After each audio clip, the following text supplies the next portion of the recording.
Morning. My name is Keely Bakken, and I am a supervisory policy analyst at the U.S. Commission on International Religious Freedom, or USCIRF.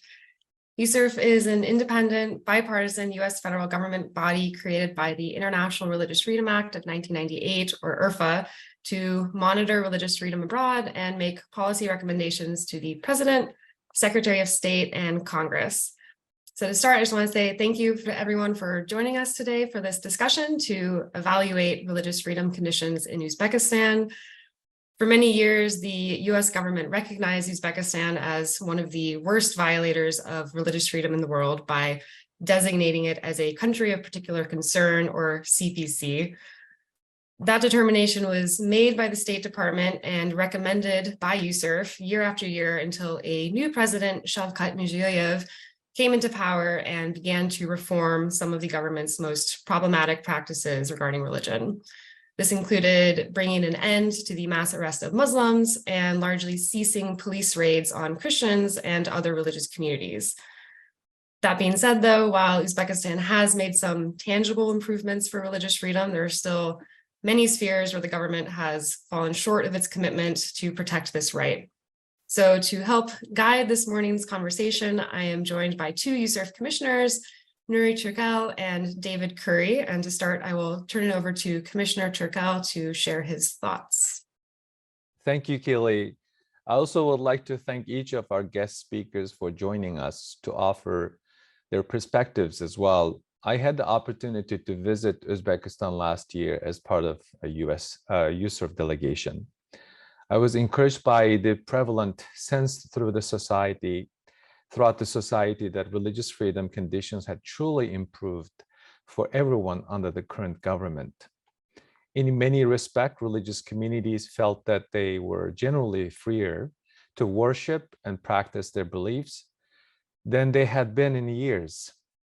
We can objectively say that the situation for freedom of religion or belief in Uzbekistan has improved relative to that under the previous administration, specifically under the Karimov regime. But such a statement must necessarily be contextualized and measured against how egregiously bad conditions were just a few years ago.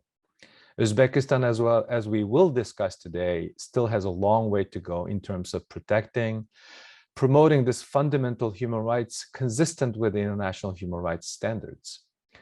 One area where this remains a stark concern is the government's approach towards Muslims who seek to study, share, and discuss their beliefs outside of official government channels.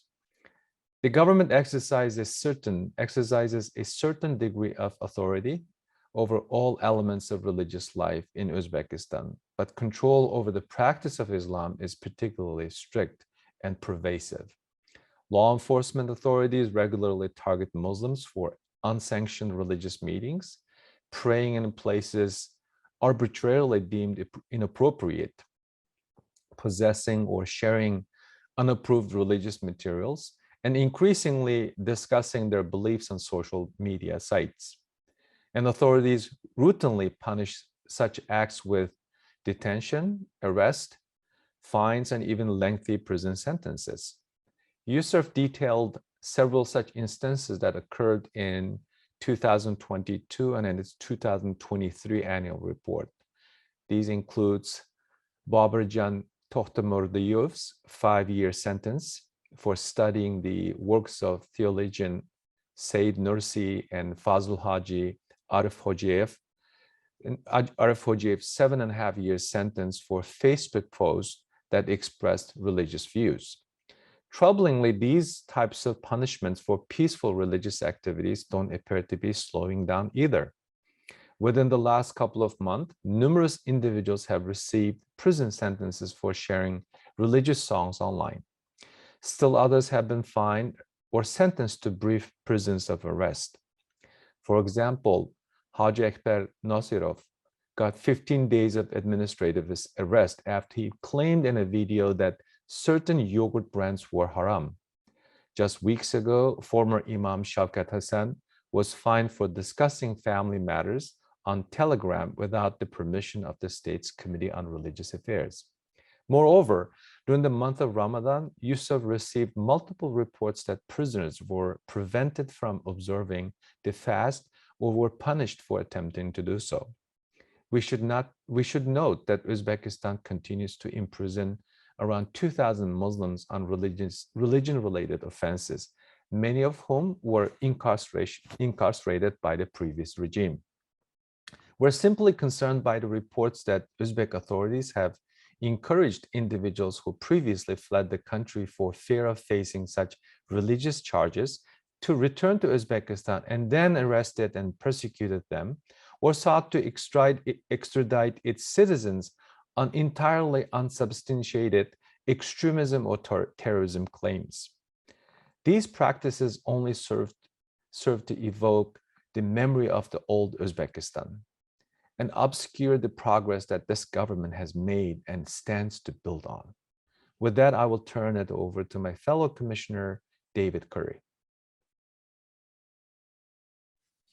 Thank you very much, Commissioner Turkel. I want to also welcome our two guests and thank you so much for coming.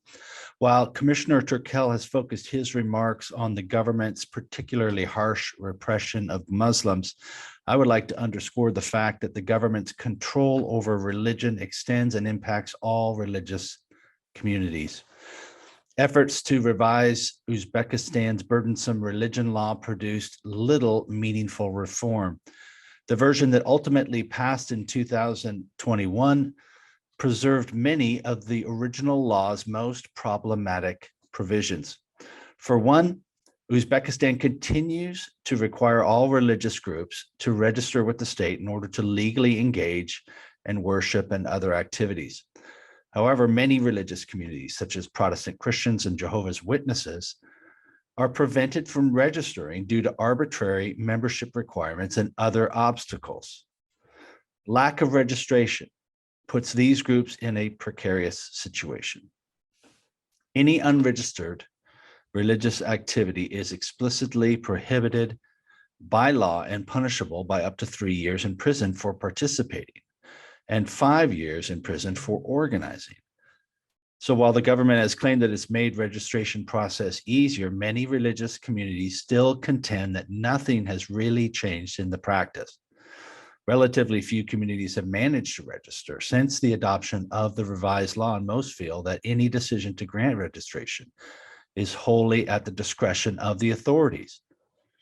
Similarly, the government places undue limits on religious literature and related materials.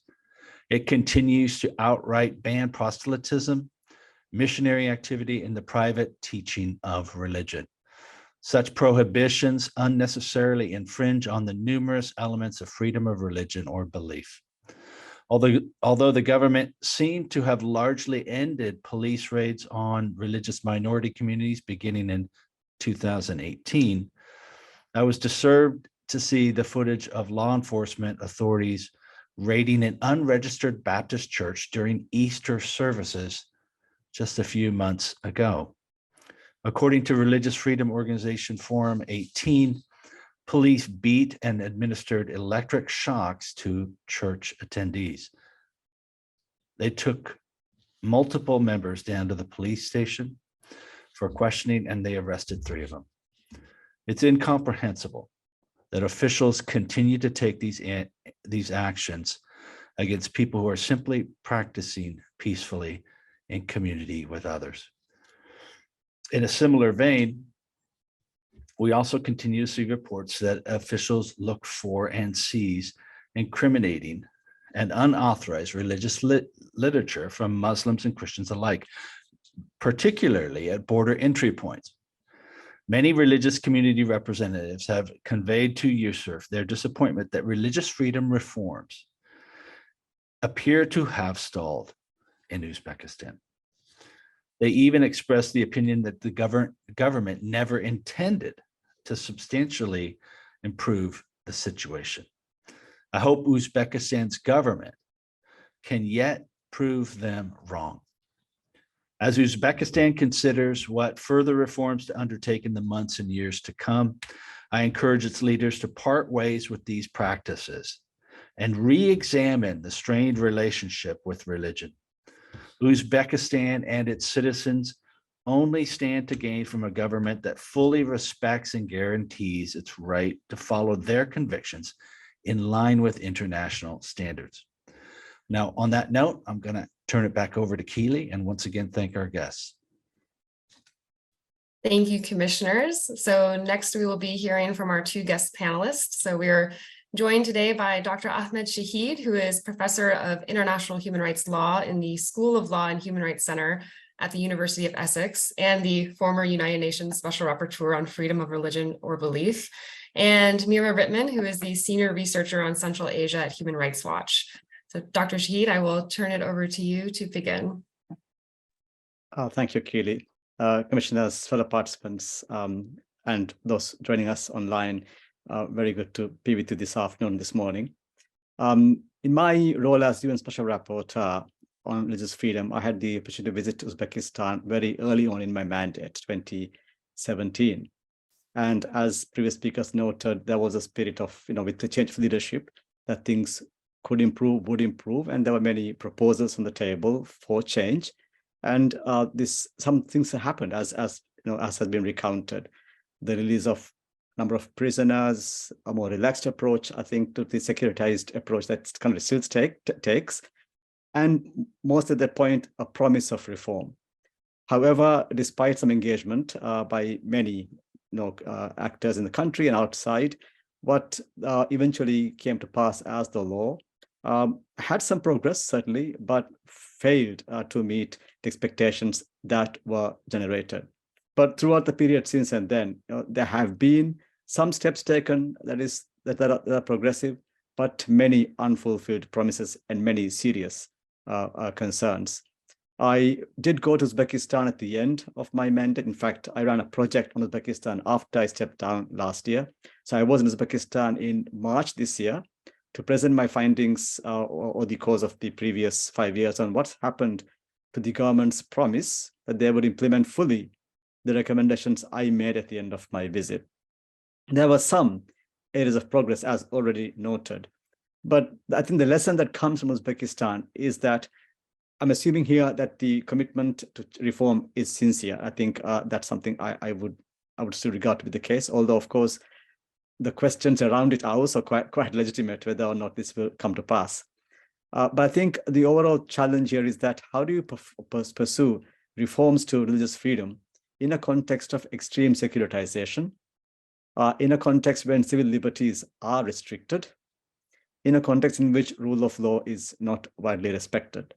Now, the underlying problem for Uzbekistan is deep suspicion of religion and a conflation of certain forms of religion with extremism and extremism and terrorism as well. So that line between religious belief conviction, especially if it is not policed by the state, is assumed to lead to extremism and to violence. And that informs the approach to religion. So that is one dimension. The other belief is that secularism offers the state the opportunity to regulate religion and therefore do so in ways that can be quite restrictive. So when government interlocutors tell me that they uphold the Article 18 of the UDHR on religious freedom, and they tell me that they are permitted to impose limitations to respect public order, public safety, public health, and morals, and rights of others, they go overboard with that, with overly broad and vague restrictions, often invoked in the name of national security, and vague things like social order, public morality, and so on and so forth. So that those limitation clauses are used to effectively suppress the freedoms that people have.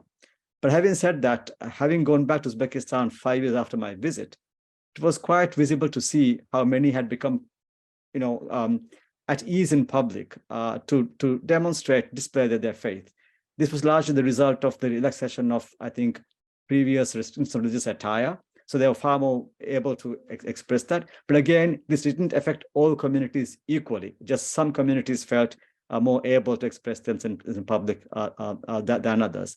But attached to this was also another view expressed to me, including by some human rights defenders, that this opening up of space for religious freedom, arrested as it was still a problem because it was coming along with misogynistic attitudes towards women. And now, of course, that is something I put not in my previous report as well. There was a deeply embedded, if you like, misogyny in some parts of society. But these were used by some as a reason to put brakes on the speed with which the country could embrace religious freedom reforms. Again, a question of really getting the balance right between, application of the limitation clauses correctly, and of course, granting the freedoms to all concerned. Many have spoken about some progress achieved and some of the remaining challenges. One area not touched upon yet, and of course quite of significance, is religious education. In some measure, it has been mentioned, but this is one area in which I think the country's own efforts to deal with religious freedom in a more meaningful way is again hampered because the lack of availability easily to religious learning. So the government's approach is that young people should have a general idea of religion, and they should be adults before they can make a choice about their religious worldviews. Therefore, undermining the parental liberty to raise children according to their worldviews. And this has also the unintended effect of inviting people to go abroad to learn religion into places where that might not necessarily be the best place to go to for these purposes. But having only 15 licensed institutions to cater for a huge population doesn't give them the avenues for those who wish to pursue religious knowledge to pursue that. And again, the only way in which people can learn religion, in fact, practice religion, is in licensed space where state has approved them for doing that. Again, limits the ability for people to access education. Now, that said, of course, I remain convinced of the view that there is still space in Uzbekistan for us to work, despite the frustrations we have, despite the backsliding that we see every now and then. That window remains open. I think the challenge for us is how to best use that window to do so. There have been investments by the government at higher educational levels to develop the religious literacy of the population. So that is something positive that needs to be encouraged. There has been increased engagement with the international community on this subject. Again, something that we should pursue further, including visits by special rapporteurs. Again, that we should encourage that engagement. There are draft proposals on the table to change the criminal code and the Code of Criminal Offences, with some very important and promising reforms proposed there. Again, the test would be whether they make it to the final cut and they come into force. If they do come into force, I think we would have significant change in some areas, such as in regard to religious literature and freedom of expression. And I think a difficulty that I encountered, and I think many of us encounter, is transparency and accountability from the government on what's going on. Perhaps different government agencies aren't aware of what each one is doing, but that fog of, if you like, not knowing what's going on is a significant block for those who in the country who want to make progress, and for those of us who want to engage with them. So at the end of my work, I thought it would be good that if the USCIRF and others, including embassies in the country and the global human rights movement, could encourage sustained dialogue, both with human rights defenders in the country, and there are some those outside the country in the diaspora community, and government actors, some formula, some mechanism of regular exchange of information or dialogue, because we also need from ourselves, from our perspective, really understand, really calibrate our suggestions in ways that can actually make impact on the ground, that are doable for the country at a speed that is both necessary, but also is viable. So that closer understanding, I think, can be had by that kind of engagement. That's why I'm so pleased that USCIRF is doing this panel today, and of course a lot more besides this, to maintain that transparency, to seek that engagement, and then to pursue further reforms. In addition to the if you like, the proposed or the professed willingness to engage with all of us, is also the real evident fact that Uzbekistan cares about its reputation, as all states do. And I think that again is a further avenue for us to engage constructively, and then build upon that. So my overall take is that yes, there's a lot of frustration in my efforts for the past 5 years. I remain very disappointed on many aspects, but I remain hopeful that there is a path forward, and that this can be pursued diligently, carefully, and in collaboration with multiple actors, both civil society in the country and outside, and of course government agencies and others, including states who care about religious freedoms for everybody. I shall end there for the moment. Thank you. Thank you very much, Dr. Shahid. And next we will move on to Ms. Rittman. Hello, everyone. Thanks very much to the United States Commission on International Religious Freedom for convening this important discussion and for the invitation to participate. And thank you too to those of you who've called in to join the discussion. As was mentioned earlier, I believe Human Rights Watch released a report on violation of religious freedom in Uzbekistan last month, looking at where things stand today, following the immediate improvements in the area of religious freedom after President Mirziyoyev came to power back in 2016 and 2017. In my remarks, I will focus on 3 concrete types of violations that we observed based on our in-country research. The first topic is the growing number of prosecutions for storage or sharing of so-called religious extremist content, in particular Muslim religious songs or nasheeds. The second is the prosecution of individuals who previously fled Uzbekistan fearing religious persecution, who returned only to be arrested by authorities on arrival. And the third is the challenges that remain in practice for religious groups trying to register the communities, about which we already heard some from the commissioner. As it concerns nasheeds, the first thing to underscore is that there is no distinction in law in Uzbekistan between extremism, and that includes religious extremism, and violent extremism. This is important because when we talk about banning content that is extremist, consistent with international human rights standards, we're talking about a threshold where there is incitement to violence and that the threat of violence is imminent. The UN Special Rapporteurs, as we've heard, both on countering extremism and terrorism and on freedom of religion or belief, as well as the UN Human Rights Committee, have recommended to Uzbekistan that it amend its definition of extremism. In our correspondence with the government in advance of the publication of our report, the government responded to a question about the definition of extremism, saying, and I quote, that the concept of extremism and extremist activity fully meet the requirements of international standards. We know that, unfortunately, is not true.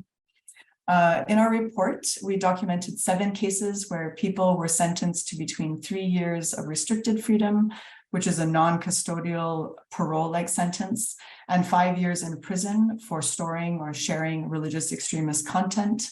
Most of the cases we documented were indeed about sharing these religious songs, nasheeds, but also there was 1 or 2 where it concerned content uploaded to social media. In the cases we documented, none of the defendants called for explicitly or advocated violence. Courts ignored whether there was evidence of criminal intent or incitement to violence, and instead convicted defendants solely for storing or sharing religious material that had been deemed extremist. In one case, the material the individual posted was from several years prior.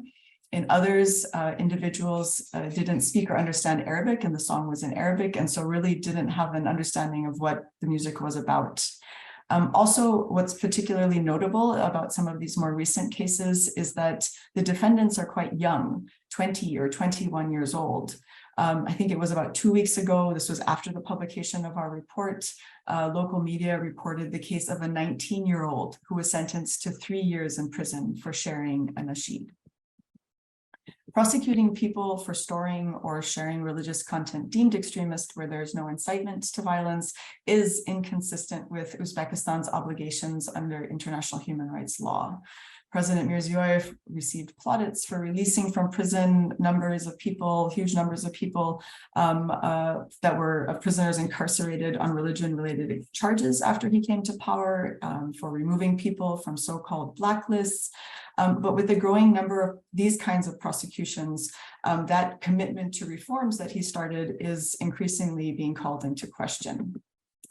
The next topic I wanted to highlight is the prosecution of Muslims who had fled Uzbekistan fearing persecution under the previous president, President Karimov, but who decided in recent years to return to Uzbekistan.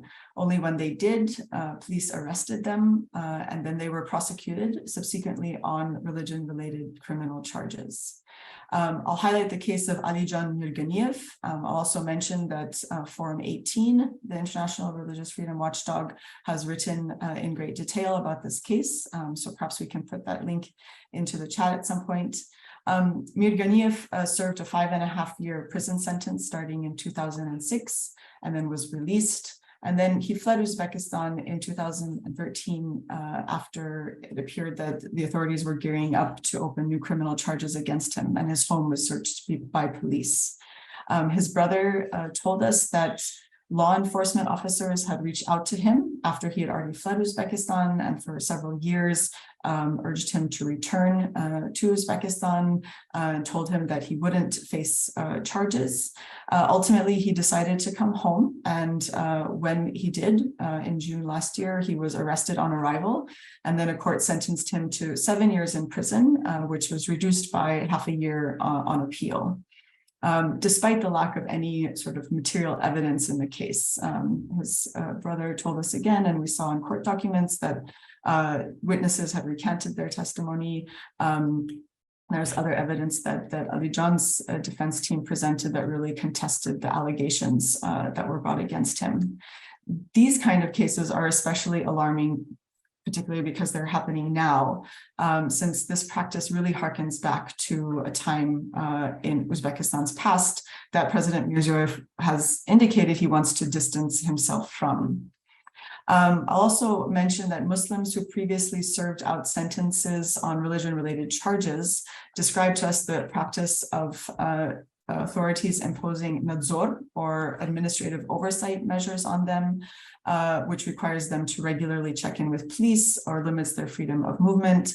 This practice, which is a sort of double penalty since they had already finished serving out their sentences, and then really on quite arbitrary grounds are subject to these additional restrictions, is another example of how Muslims' rights in Uzbekistan continue to be violated.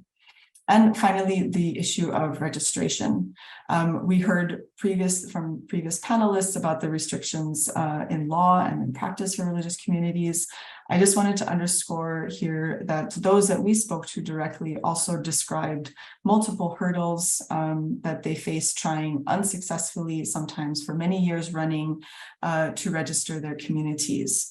They described a registration process that remains burdensome and lengthy, and one in which the authorities continue to impose arbitrary registration requirements. If under the previous law, the Mahalla committee, the neighborhood committee, could prevent registration, and their role was removed in the new law. Now it's the hakimiyat, or the local administration, that seems to serve the role of gatekeeper. By demanding extra documentation, sending court documents, application packets back to applicants, requiring additional materials in order to pass the registration process. We asked the government, again in our correspondence in advance of the publication of our report, how many denials of registration had been issued in recent years, and they informed us that none had been issued. But that doesn't reflect the effective denial that is received, or the de facto denial that happens when groups have their application documents returned to them over and over again. If I could take one more minute, I also wanted to note that we documented credible allegations of ill treatment and torture in the religion-related criminal cases that we looked at. And I think it's important to note that despite reform agenda and processes that have been underway in Uzbekistan, that impunity for ill treatment and torture is still very much the norm in Uzbekistan. Actually, just very recently, there was media reports about a death in custody, even as a result of torture. So that's something too that we are looking at in the context of religious freedom. In conclusion, our research from this year shows that the initial reforms in the area of freedom of religion or belief have not continued apace, and there's indeed some backtracking in certain areas. there is a real need for the government of Uzbekistan to recommit to carrying out meaningful reforms in this area and to making good on its earlier promises to protect freedom of religion or belief in Uzbekistan. Thank you. Thank you very much. So you've each provided very insightful and timely contributions to this conversation. Before I begin with a couple of questions of my own, I just want to let the audience know that you can submit a question by using the Q&A function at the bottom of your screen. We will try to get to as many questions as we can, but I'm going to just start with a couple of my own, and everyone feel free to weigh in. So to start, as many of you likely know, there was a recent constitutional referendum in Uzbekistan, and President Mirziyoyev has called for snapped presidential elections that will be held early next month. Observers have repeatedly found that elections in Uzbekistan are neither free nor fair, and so widely expect that Mirziyoyev will remain in power. At the same time, he has underscored the reform-minded nature of his government and that the people of Uzbekistan themselves want to see the continuation of these reforms. So assuming that Mirziyoyev extends his time in office, to what degree do you expect that his government will continue to prioritize specific reforms related to freedom of religion or belief?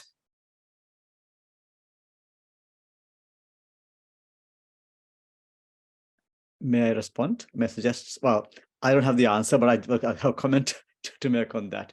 I think the motivation for Uzbekistan to have pursued reforms so far have been largely, I think, threefold.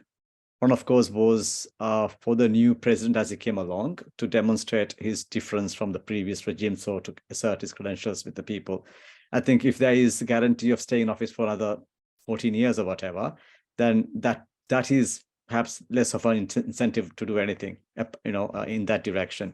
But there are other reasons why, in my view, Uzbekistan pursued religious freedom, reforms. One is the economic incentives that are required. The need to get off the USCIRF, the US CPC list, and then find a way to open up the country for better economic engagement. So that would remain, I think, a continuing concern. Although, of course, developments in the region to their south, in Afghanistan in particular, and also elsewhere, have, I think, changed the geopolitical equation around which the government would have to then factor in what they do. So that still remains, but is in altered fashion. Finally comes, I think the Uzbekistan's quest to be seen ahead of the pack, as it were, in the region, in some positive light. The prestige element that would continue and perhaps will become a bigger element moving forward. I think, and therefore these avenues remain open. However, that said, my earlier comment that you can't have religious freedom in a context in which other freedoms are undermined will remain valid. Thank you. I add to Dr. Shahid's comments. I do think that given the importance of that the Uzbek government places on its international reputation, that there is indeed a space to continue to push for reforms. And as Dr. Shahid alluded to, it's a question not just with respect to religious freedom and the commitment to in that area of reforms, but the broader reform agenda overall. And here, there's really an opportunity for Uzbekistan's international partners to weigh in, those that care about the reform agenda, to continue to use their powers of persuasion in their engagement with Uzbekistan, economic or otherwise, to continue to push President Mirziyoyev and the administration to follow through on the reforms that they've promised. And there are also international fora coming up, like the UPR review at the end of this year, where Uzbekistan human rights record will be scrutinized. And so there will be an opportunity to really hold, a light to the record to see what improvements have been made. And so using those levers and those moments where there's going to be a dedicated light shined on Uzbekistan are opportunities that both Uzbekistan should avail of itself of to make concrete improvements, but also Uzbekistan's partners to push Uzbekistan to follow through on reforms. Well, and so as has been mentioned, I think by all of our panelists, including our commissioners, Uzbekistan has had a fairly long and problematic approach to countering extremism and has prosecuted individuals as so-called extremists for things such as possessing, distributing, or sharing religious literature and any other kind of even electronic religious materials. As was mentioned earlier, in recent months, they have been taking to sentencing people for sharing these types of religious songs. So I'm curious, has Uzbekistan's understanding or approach to religious extremism changed at all in the years since Mirziyoyev took power? And what does this spate of recent imprisonments related to religious songs mean in terms of the government's approach to this issue?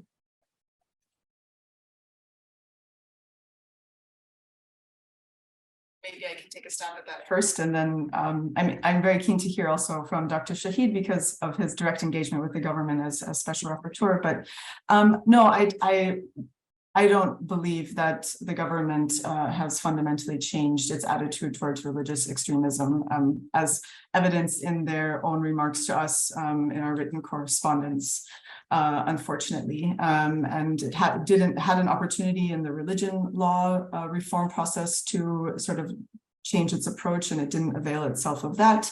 There's also the criminal code review process that's underway, where again, we could hopefully see some change. And all of us are encouraging Uzbekistan to heed the multitude of recommendations that have been issued over the years to align its definition of extremism in accordance with international standards.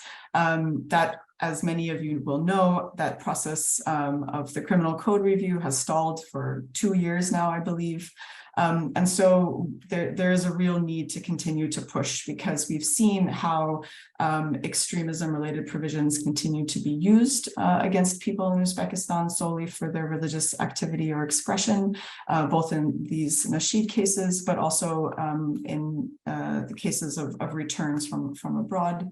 And it's not clear why it's happening now, because it seems to be sort of counter to the initial reform steps that President Mirziyoyev took in releasing many people who were in prison on religion-related charges. So I don't really know why they would go about now imprisoning more people on these kinds of charges. And I think that's a question that I hope that Uzbekistan's partners will pose directly to the government, and really to shed a light on these concrete cases and raise individuals' names who are being imprisoned for nothing more than a peaceful expression of their religious beliefs.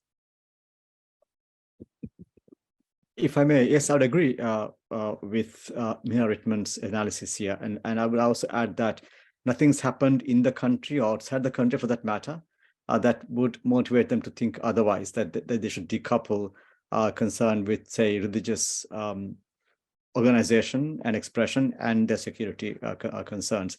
Only thing that may happen in the country would have been the relative equation power of the security apparatus in the country. I don't think it has changed much, but there have been some renegotiation there. But they still remain very much in charge.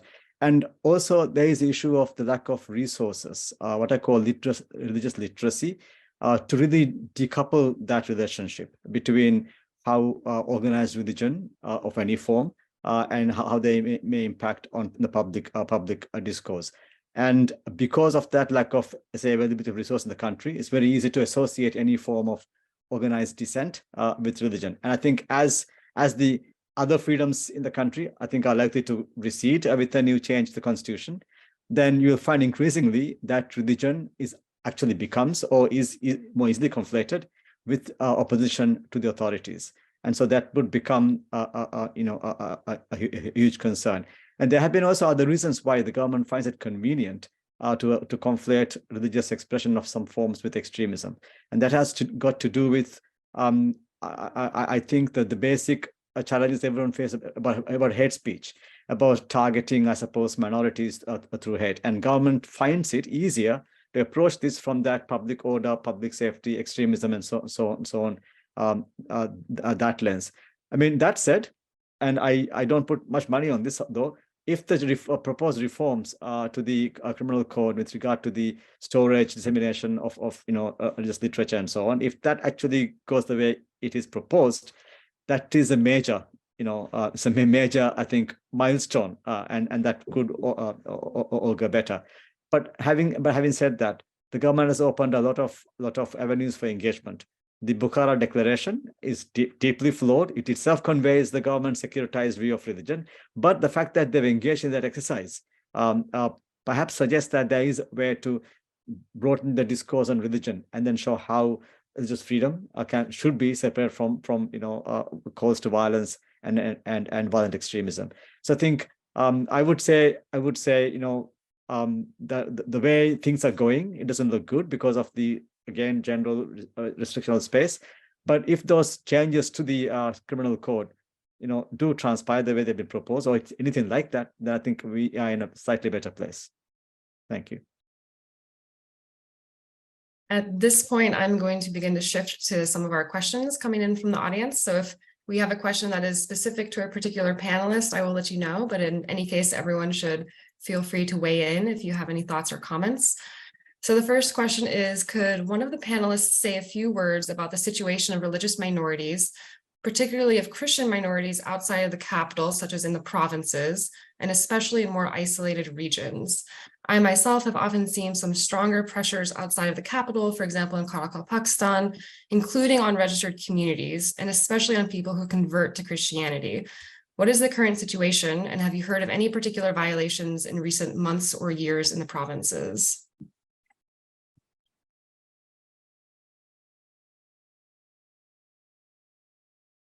So whoever would like to take a first stab at that. Well, I'll go here. I think Mihira would have been better informed than I am of more recent developments here. Yes, the understanding is right here that in certain areas there are more restrictions or sort of pressure on other communities than other areas, but especially on those who convert. In every area, they come under intense social pressure and all sorts of disabilities that would really make it difficult to survive. And also, even for those recognized religious communities, the understanding in the government, in the country, is that people should conform to these recognized religious groups. So fundamentally, you don't have your own religious freedom. It is what the community. It's kind of the old federation model. You have the legal pluralism model. Different communities should operate within the structures of their own communities. So as an individual, you don't have that freedom as such. So that would apply to these communities. Even if government would render these organizations license to operate, they still remain under close surveillance as everybody else is. So that restriction remains. And again, the ability to access this for education is extremely restricted. There's a worship, again, they are again constrained to just recognize registered spaces. So that applies to everybody, but certainly applies to minorities because they have a more limited resource available than other communities. I will, of course, defer to Mihira on this. Actually, I would just add that even in the main dominant religious communities that we encountered in our research, challenges registering small-scale mosques, local-level mosques. So it's the restrictions also extend to the dominant religious communities in terms of registration. And I don't have much more to add than I think Dr. Shahid put it quite succinctly, that there's real fear of proselytization and conversion, and that fear penetrates across the country. That segues quite well into the next question, which is related, but how does the government of Uzbekistan treat all religious groups exactly the same way, or is it specific or biased to some?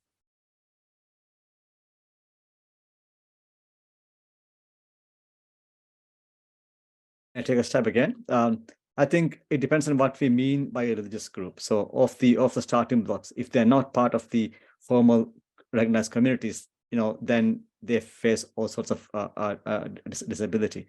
So, for example, in the Muslim community, the Shia face more challenges than the Sunni community because the country is a Sunni majority community. We just heard recently that the first few Shia mosques may have been registered, but again, the question is who is allowed to preside over the services there. Is that state? It is of course state sanctioned, state appointed person.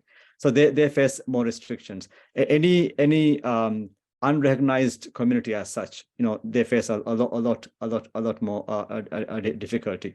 I did not spot, and I could be wrong here, of course, much difference in treatment between, say, the recognized Jewish community, the recognized Orthodox community, and any other recognized community as such. The difficulty is with communities not recognized, and therefore the smaller communities, and of course, most importantly, with new converts, for whatever group they may belong to. But that said, I think it'd be wrong to assume that Sunni community is a homogeneous one group. They also should be seen as different groups because they self-identify in different ways. So anyone seen as belonging to what they regard to be a Wahhabi community, and that's quite legitimate, I think, way of informing oneself, would come under extreme pressure, including, I suppose, criminalization. And if a religious group here means religion and religious political organization, then some might even now, proscribed. So yes, it does not treat every person, every group as equal in that sense. It's very much looks everyone with suspicion. Those who, for them, pose the least threat in terms of real threat or management difficulty, have the least concerns, least pressures on them. I would just add that even in certain religious communities, the government has registered communities in some places and some parts of Uzbekistan and not registered them in other parts of Uzbekistan. And I'm thinking here specifically of Jehovah's Witnesses, where they have, I think, 2 registered communities, or now just 1, but in the past had 2. They've tried unsuccessfully for many years now to register in Samarkand and Tashkent unsuccessfully. And so even though there is 1 registered Jehovah's Witness community, other parts of the country, authorities in those areas are not willing to follow through on registration there. And so indeed, there isn't a single approach to all religions, and even within religious communities, it may depend on local factors, whether or not communities are successful in registering or not. And that, I think the underlying issue here is that religion outside state controls is perceived as a threat, and it needs to be regulated and controlled, limited, so that it cannot grow. I think that Dr. Shahid's point about the securitization, right, is really the point here of how Uzbek authorities perceive religion, and especially non-state sanctioned religion. That needs to change. Our next question could be answered by any of our 4 panelists. So can you comment on the interconnection between freedom of religion and other rights, such as assembly and speech, which are also restricted in Uzbekistan to varying degrees? They're absolutely connected to one another, and limits in one area certainly impose consequences in other areas. So with respect to freedom of speech and assembly and association for religious groups, if those are limited, if they're not registered, and then consequently all of the rights to speech, activities, association are all limited. I think here it's important to note that we're seeing backtracking in the area of freedom of speech in particular. That might be in the context also in the lead up to presidential elections that are coming, but we've seen bloggers targeted, bloggers announcing that they're not planning to continue their activities because of restrictions in place. And so, the approach of government to regulation of all of these different spaces is overreaching and controlled and restricting, and that has implications across the board for these fundamental rights.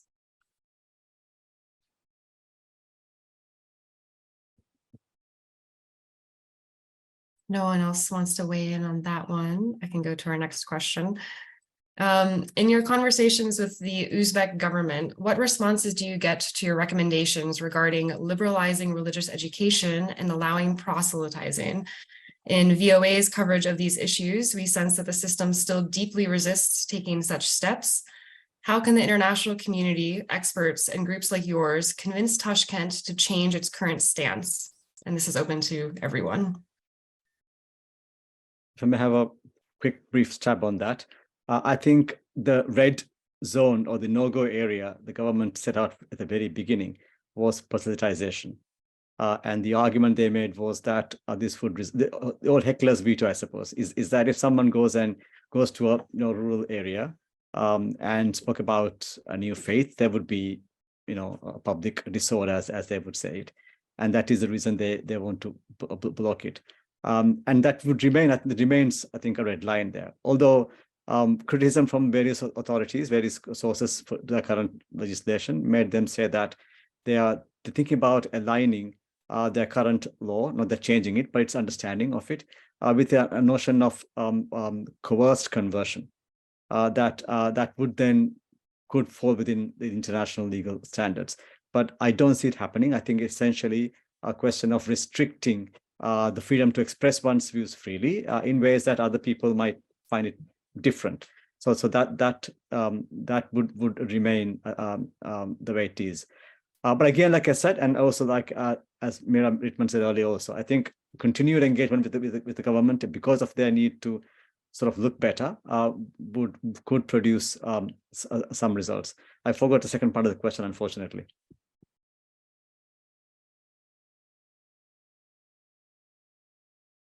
I think it was what can the international community do?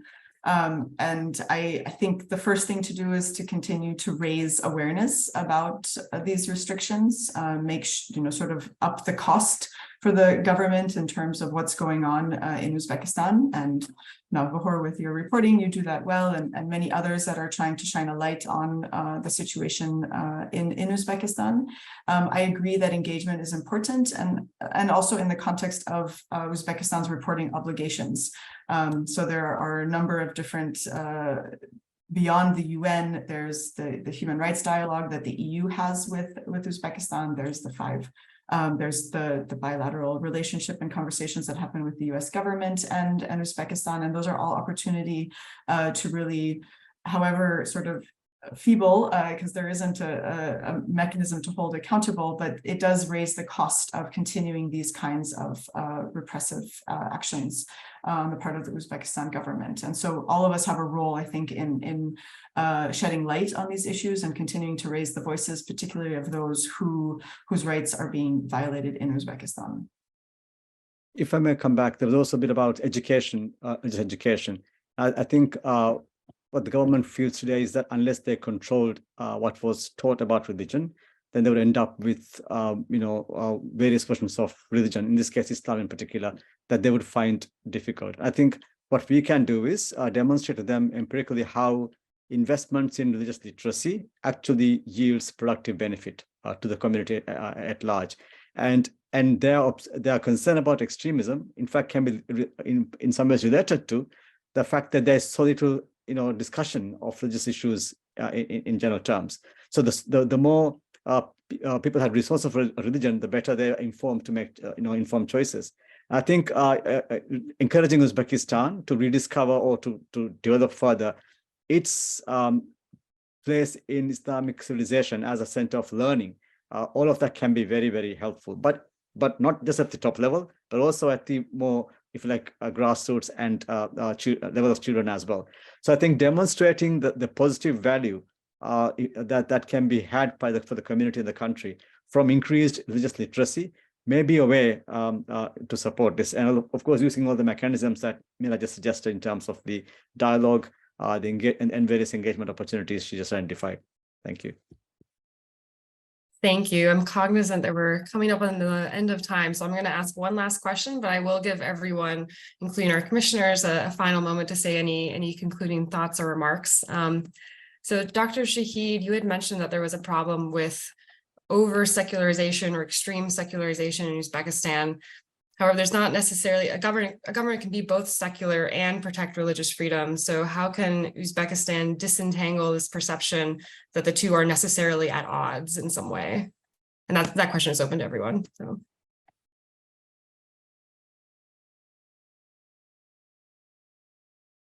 If I may quickly, I said both over-secularization, over-securitization, two very different things. For over-secularization, there is this understanding in some quarters that secularism requires hostility towards religion, and that's the conception that we see, in Uzbekistan. But the real thing to recognize is that Secularism simply means that states away from actually getting entangled in promoting or undermining religion, or at least promoting religion in a policy of frameworks. But cooperating with religious authorities or enabling people to express their different beliefs and so on is very much consistent with secularism. And therefore, the underlying idea about secularism is state impartiality, is state neutrality and equal respect for all beliefs that are expressed peacefully in the country. And that's the understanding we should try to foster in Uzbekistan. Thank you.